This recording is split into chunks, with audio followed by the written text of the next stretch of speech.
first trip wasn't planned. It happened in a paleolithic valley at dawn, when the mammoths were still groggy and the wind carried the scent of damp rocks and terrible decisions. Somewhere, a confused caveman named Zug licked a frog, not out of curiosity, but because he thought it was a weird berry. It wasn't. Within minutes, Zug was perched in a tree, waving at clouds and insisting he needed to talk to the moon. Thus began the first accidental drug trip in human history.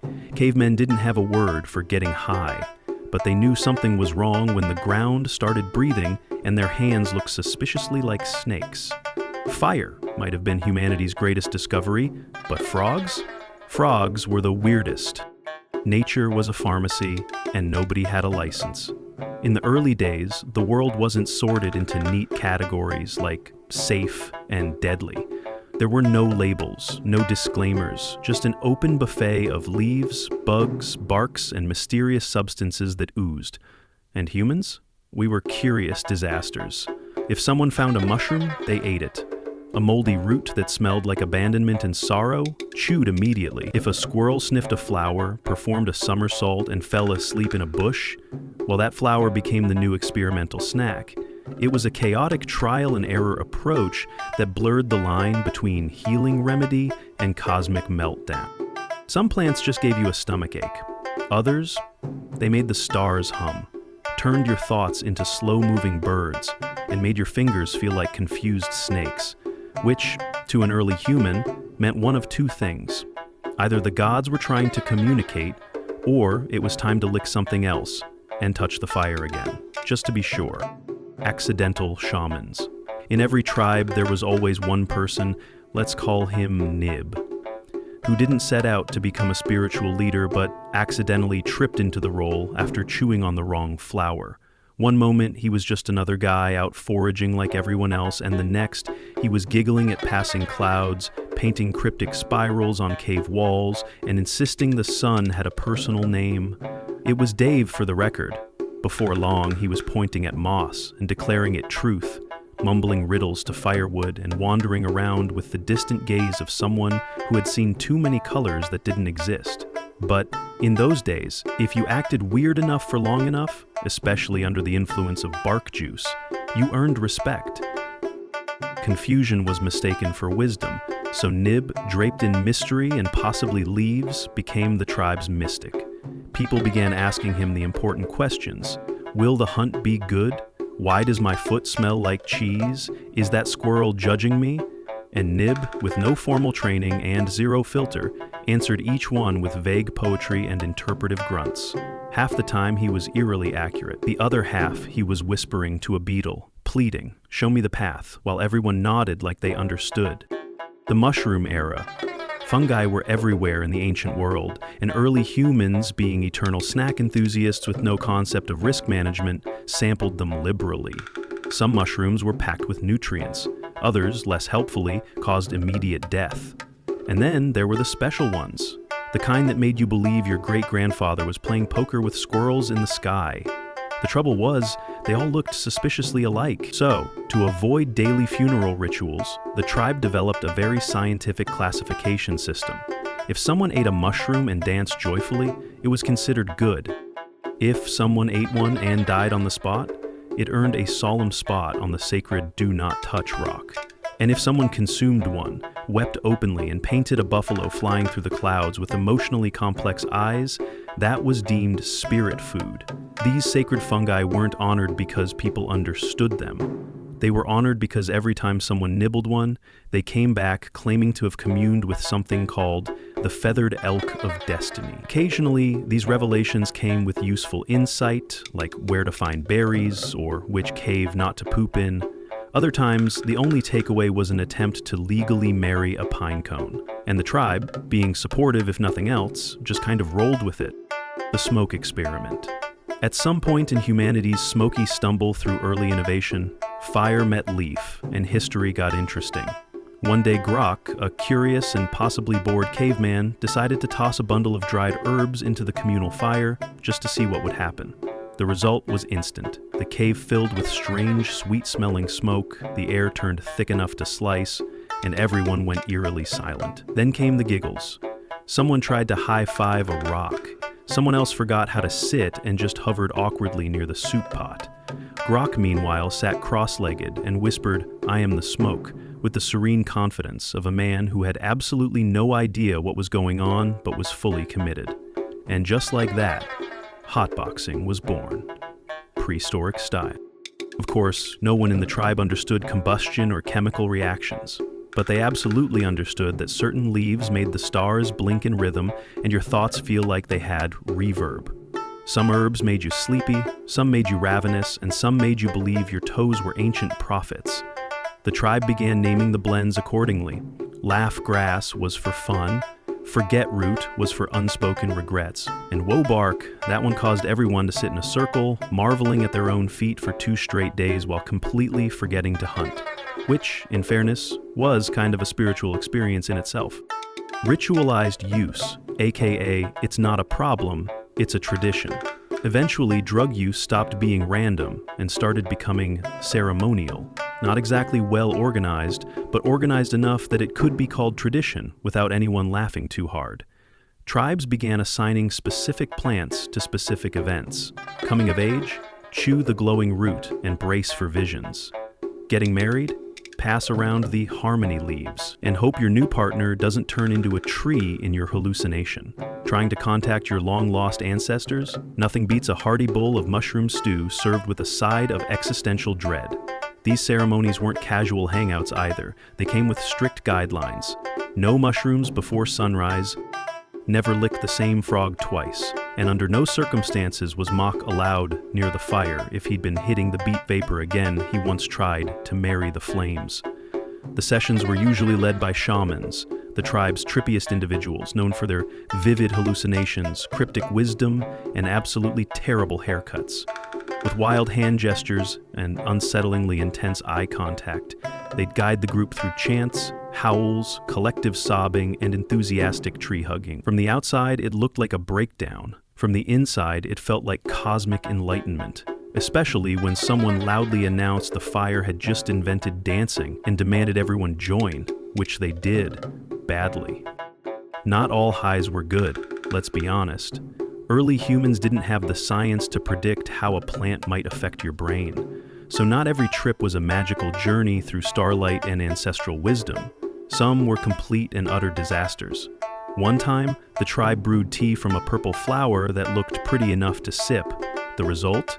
Every single person who drank it instantly forgot what legs were for. 3 people scaled a tree and declared themselves the wind. Another spent 6 solid hours staring at his own hand like it held the secrets of the universe. And one particularly ambitious soul tried to wrestle the sun, shouting, "Come down and fight me, you glowing coward." That flower was never used again. They named it Oops Blossom and added it to the absolutely not pile with a drawing of a sad face. Then came the truly dark trips, bad visions, screaming fits. One person insisted the moon had teeth and was actively chewing the stars. That night ended in a mass cuddle and an emergency root juice cleanse. But from these disasters, early humans learned something important. Dosage matters. So does supervision. That's when Nib, the unintentional shaman with the moss hat and wise stick, was officially put in charge of all spirit snacks. From then on, no one tripped without Nib nearby, quietly humming and watching for signs of impending tree climbing declarations. The role of the squirrel.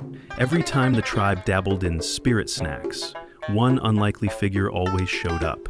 His name was Jeffrey. He was a squirrel. No one knew where he came from, and no one ever saw where he went. But the moment herbs started burning or someone began humming to a rock, Jeffrey arrived, like clockwork. Sometimes he perched on a branch and stared, with eyes full of ancient judgment. Other times, he casually stole food from the offering pile while maintaining direct eye contact. Once, he wore a crooked crown made of beet stems and sat atop a log like he ruled the valley. And honestly, no one questioned it. High humans didn't see Jeffrey as a pest. They saw him as a sign, a tiny, twitchy-furred oracle. Some claimed he whispered riddles into the wind. Others swore he only communicated through fart noises and dramatic tail flicks. Regardless, every sacred ritual included a gift for Jeffrey. Berries, nuts, even a lovingly painted pebble or two. He never said thank you. Of course not. He was a squirrel. But somehow, just knowing Jeffrey was there made everyone feel a little safe, a little more guided, a little less alone in the glowing, giggling madness of early human enlightenment, cultural shifts, and relaxed tribes. As word quietly spread across the Paleolithic wilds about the valley with the good mushrooms, other tribes began to drift in, curious, cautious, and very interested in what exactly made everyone around here so mellow. And just like that, things began to shift. Ancient rivalries that had once led to spear-throwing contests now dissolved into peaceful dance-offs. Warriors from opposing bands sat cross-legged in smoky circles, exchanging compliments about each other's eyebrow ridges and debating the emotional depth of mammoth grunts. At one summit, what was supposed to be a tense negotiation ended with a communal smoke circle and the birth of interpretive mammoth mimicry. Trade evolved too, not just in tools or pelts, but in the sacred psychoactive herbs themselves.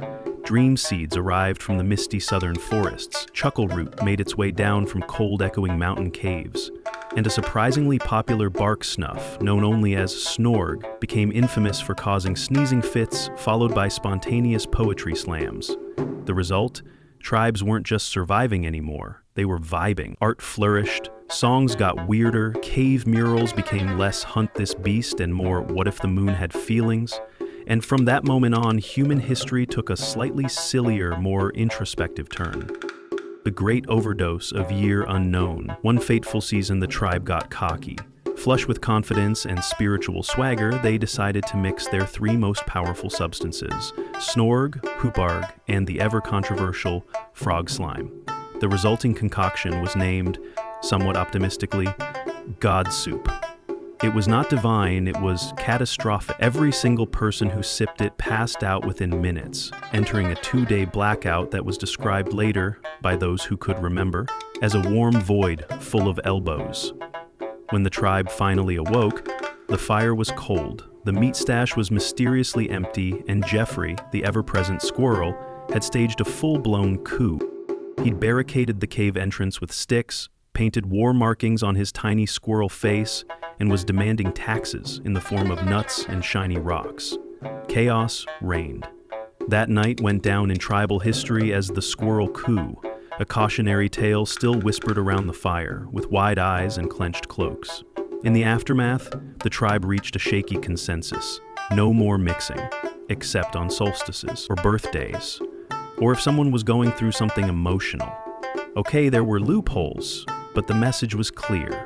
Treat the substances with respect, or risk ending up dethroned by a rodent with ambition. What it all meant. So, did cavemen use drugs? Without question. Not with syringes or bongs, of course, but with whatever nature threw at them. Leaves, roots, spores, and the occasional unfortunate encounter with frog goo. They didn't have the modern term getting high, but they absolutely had their own poetic ways of describing the experience. They called it speaking to the sky, becoming the mud, or listening to the color green, which sounds ridiculous now, but back then felt completely valid after chewing the right moss. These early psychonauts didn't use substances to party. They used them to heal wounds, celebrate milestones, escape hard winters, or chase the meaning of life across the stars. Sometimes it was about glimpsing the universe. Other times, it was just about forgetting, especially the fact that mammoths, no matter how cuddly they looked, really didn't want hugs. This wasn't about fun, it was spiritual, communal, and deeply tied to survival. Using mind-bending plants and hallucinogenic roots was just one more way early humans explored not just their world, but their inner landscape. Armed with nothing but blind curiosity, semi-edible snacks, and the dangerous but heartfelt conviction that licking mysterious objects might somehow unlock the secrets of existence. So the next time someone casually jokes about prehistoric stoners, take a moment to appreciate the truth behind the humor. Early humans weren't clueless, they were bold, curious, and wildly experimental geniuses operating with zero instructions, zero safety labels, and far too much access to suspicious-looking mushrooms. They didn't have science textbooks, but they had gut instinct. They didn't have therapists, but they had Nib, whose bark-fueled ramblings somehow made people feel better. They didn't have Netflix, but they sat in front of a fire for hours, watching sparks and smoke turn into gods, visions, and occasionally dancing mammoths. And somewhere out there, under the vast, star-speckled sky, a lone caveman once leaned toward a glowing beetle and whispered with solemn wonder, "I understand now. Was it real? Was it the bark juice? Who cares?" In that fleeting, bizarre moment, he felt connected to the earth beneath him, the tribe beside him, and something grander than just another day of foraging and farting in the wind. Then, as fate would have it, he tripped into a bush, and Jeffrey the squirrel stole his lunch with zero remorse. Honestly, perfect.